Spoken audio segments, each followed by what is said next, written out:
到环宇全世界，大家都知道 Costco 好事多哈。最近这个美国的最大零售商呢 ，Costco 呢，他们说要告川普政府，要提起诉讼，因为呢，他们要求确保，如果呢，美国最高法院驳回了川普对于全球征收这个关税权限的诉求的话，那么好事多呢，就仍然可以获得关税的退款。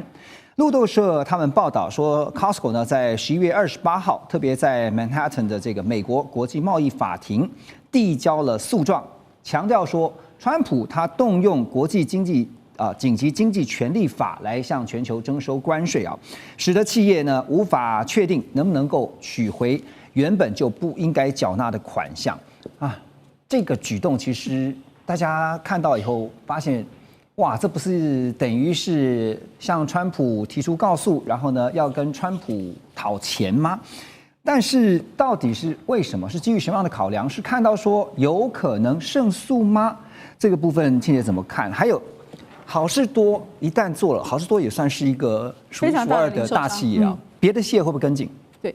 我们最近已经可以很清楚看到10月以后呢，原来一开头的关税的要承担的部分是由美国跟在出口的国家中间去平分的。在10月之后呢，你会发现呢，平台承担的已经比较少，后来由消费者转嫁的部分已经最多，但是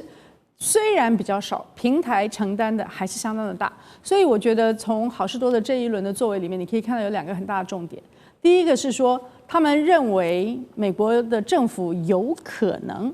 败诉，但是他败诉之后呢，也有可能用其他的各种的方法呢，不对这些已经被扣了、被缴纳的这些公司去退回这个已经议缴的部分，所以他们先做一个预防性的起诉。可是他另外还有一个部分是希望能够在现在就停止继续去做这些事情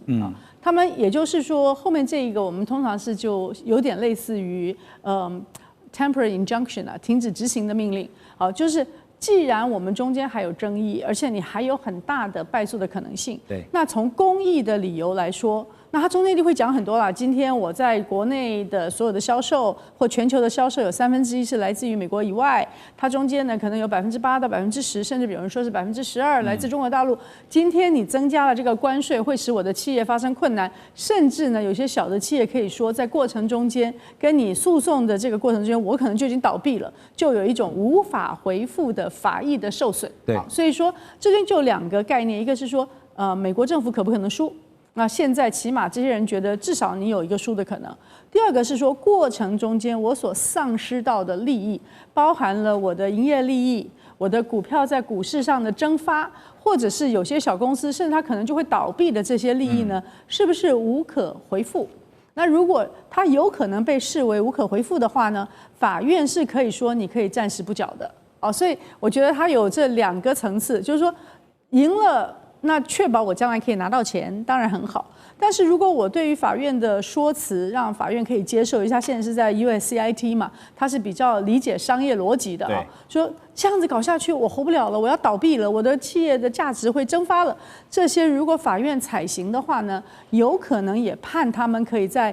某种情况之下停止去缴纳，这就是 temporary injunction 的重点。所以这2个都很重要。您刚刚提到说，好说这么大他都这样子担心的话，那我刚刚想到是中小企业或微型企业还得了啊？对啊，而且也许我马上就倒闭了，等到你政府如果真的被判输的时候。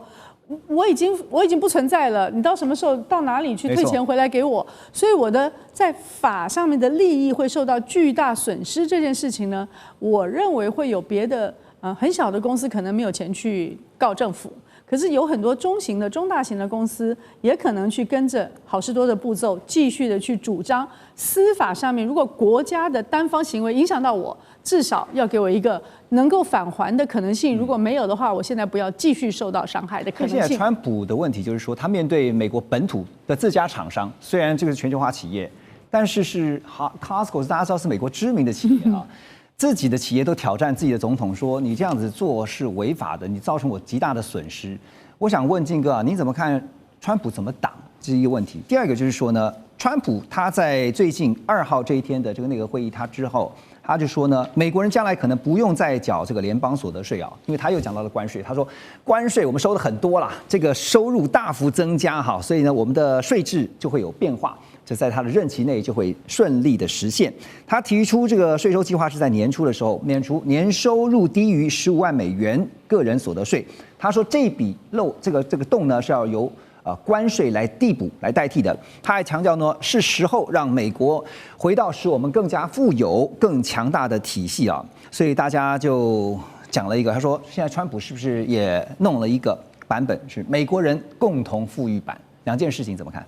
我觉得啊，也把它形容成美国共同富裕版，实在是有点牵强。但是呢，怕热就不要怕这个进厨房。川普呢执政以来啊，这个有关争议的这个很多的行政命令啊，或者说是很多这个靠着执行令，而且没有经过国会啊，这个就是同意就这样施行了，不知反省。但是呢，你要这个停征这个个人所得税。这个里头要跟国会去合作的，而且呢，我们也必须要记得，无论川普再希望做任何事情，他只能在联邦的税跟费上去做文章。对于州以及地方的这个就是说权责，他不能做出侵权的事情。但是呢，在我们今天已经是12月。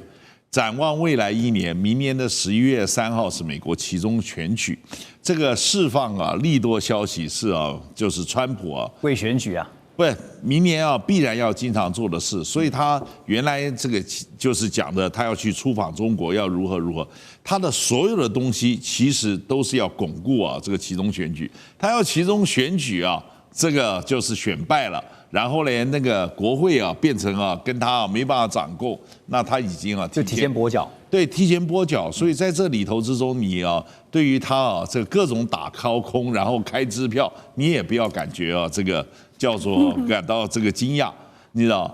这个基本上川普这个商人性格，个性又好斗，所以明年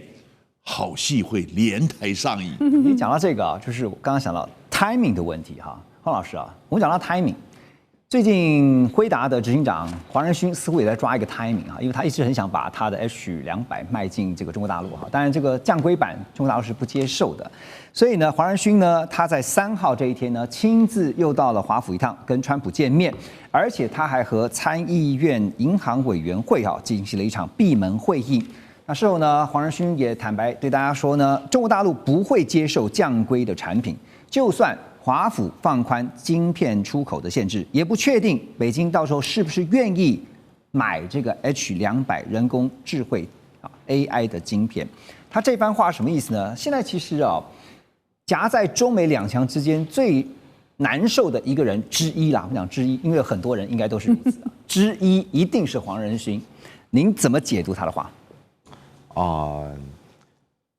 这句话其实有讲跟没讲一样。我们这个议题我们聊过很多次了，我们学生也都聊过很多。就 Hopper 已经是上一个时代的产品。你这样持续的阉割，其实你看，就是当时的限制进入中国的这个政策出来的时候，他们就搞出了 DeepSeek， 他跟你手搓，他搓出他能用的东西。所以你说这个他讲这句话有什么目的？他只是在发牢骚。我觉得他只是单纯在发牢骚，因为现在到 Blackwell 时代，他也无可奈何。是没人会买新不买旧嘛？对，而且你看最近的新闻，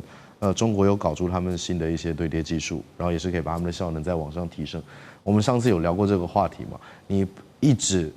掐着他的喉咙，其实反过来说，无疑在养虎为患。这个其实他这句牢骚的意思，我想背后是这个样子。所以您觉得他希望他整个辉达，特别是在中国大陆的布局战略他的 picture 可能是什么？我觉得它整个 blueprint， 它现在并不是单纯 for 中国大陆，这只是它的一个单点。我们这样讲好了，我们一直在讲说，高阶晶片其实很难达到这么大的产能，也不会有任何的 fab 会愿意为了你去增产这件事情。你看，连三星都开始转型，连 SK 海力也开始转型。那如果我自己是黄仁勋，我会想做什么事情？我高阶的产能极限了，我消费级赚的 market cap 没有那么多，那我势必要去做一个中阶市场的布局。包含布局所谓的边缘晶片、边缘 AI， 包含以他们既有的这些东西去做的 pre-train model， 去 embed 到它的新系统里面，这个才是如果我是黄仁勋，我会更愿意去推进的一个市场。这些市场甚至可以绑到人形机器人、救灾机器人，甚至到那个居家照护机器人等等。这个是一个更加庞大、而且更加接地气的一个市场。 OK， 所以就不是说一定要锁定最高阶的。有一个图哈，我带大家来看一下，我觉得很有趣啊。台湾的商业周刊特别就做了一个分析，当中就有一个图是这样子的哈。他说黄仁勋呢现在夹在美国，因为呢希望美国最有利的就是什么呢？美方理想目标赚中国大陆的钱，又不让中国领先。中方这边呢认为最有利的就是中方理想目标就是呢利用美国的技术来协助中方崛起。